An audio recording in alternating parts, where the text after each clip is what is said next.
জয়পুরের জিহাদ হোসেন বেনাপোল যাবার জন্য লোহাগড়া স্টেশনে এসেছেন। স্টপেজ নেই জেনে হতাশ হয়ে বাড়ি ফিরে যাচ্ছেন। তার মতো অনেকেই বেনাপোল যাবার জন্য স্টেশনে এসে হতাশ হচ্ছেন। বেনাপোল আমার কাজ ছিল, কাজে আমি যেতে পারিনি ট্রেনটা এখানে না থাকার কারণে। আমি চাই যে এখানে আমাদের যত ট্রেন যায় সব ট্রেন যেন এখানে স্টপেজ হিসেবে চাই আমরা।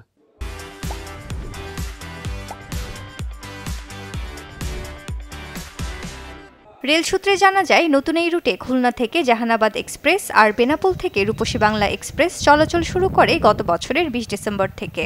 জাহানাবাদ এক্সপ্রেস থামলেও প্রায় ২.৫ লাখ জনসংখ্যার উপজেলার লোহাগড়া গুরুত্বপূর্ণ বাণিজ্যিক কেন্দ্র হলেও এই স্টেশনে থামছে না রূপসী বাংলা এক্সপ্রেস।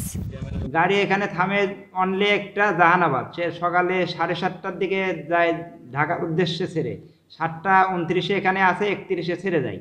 আর রাত্রের খুলনার উদ্দেশ্যে যায়, রাত্রে 9:48 এখানে আসে, সকাল 9:50 ছেড়ে যায়, 2 মিনিট স্টপেজ। অনেক সময় এসে জিজ্ঞেস করে, আমরা হয়রান নিয়ে যাই বলতে বলতে যে এটা থামে না কেন। জাহানাবাদ এক্সপ্রেস ট্রেনের আপনার স্টপেজ আছে, রূপসী বাংলার স্টপেজ নেই। প্রথম 7 দিন আমার ৭৬,০০০ টাকা ইনকাম হচ্ছে আর্নিং, এবং সিটের সংখ্যা স্বল্পতা আছে, তো সেটা আছে। আমি চাইবো যে আমার ঊর্ধ্বতন কর্তৃপক্ষ এই একটা ট্রেনে যদি এত আর্নিং হয়, যদি রূপসী বাংলা স্টপেজটা দেয় তাহলে আর্নিং আরও বেশি হবে। লোহাগড়া স্টেশনে বেনাপোল রুটের ট্রেন থামানোর জন্য শুরু থেকেই আন্দোলন করে আসছে এলাকার ব্যবসায়ী ও সাধারণ মানুষ। ব্যবসাসহ সব ধরনের সুবিধার জন্য এই স্টেশনে ট্রেন থামানোর দাবি তাদের। এখানে স্টেশন হওয়ার পরেও যদি আমরা এই সুযোগটা না পাই, তাহলে আমাদের এখানে স্টেশন হওয়ার মানেটা কি? লোহাগড়ার মানুষ ব্যবসায়িক কাজে দীর্ঘদিন খুব কষ্ট করে বেনাপোল যায় বা বিভিন্ন কাজবাজ বেনাপোল থেকে সেরে আবার দ্রুত চলে আসে, কিন্তু রেল ট্রেন ঠিকই চালু হলো, কিন্তু লোহাগড়াবাসীর আশা পূর্ণ হলো না। আমরা চরম ভোগান্তির শিকার হচ্ছি।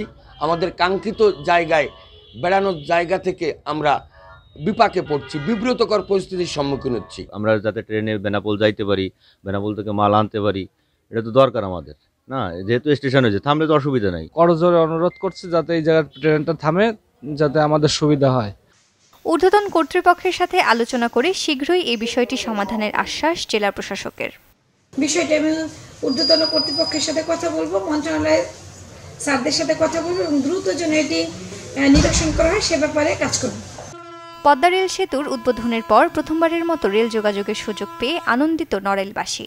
তবে রূপসী বাংলা এক্সপ্রেস না থামায় আনন্দে ভাটা পড়েছে কিছুটা। তাই দ্রুতই লোহাগড়া স্টেশনে ট্রেন থামবে, এমনটাই প্রত্যাশা সবার। Desk report, channel 24।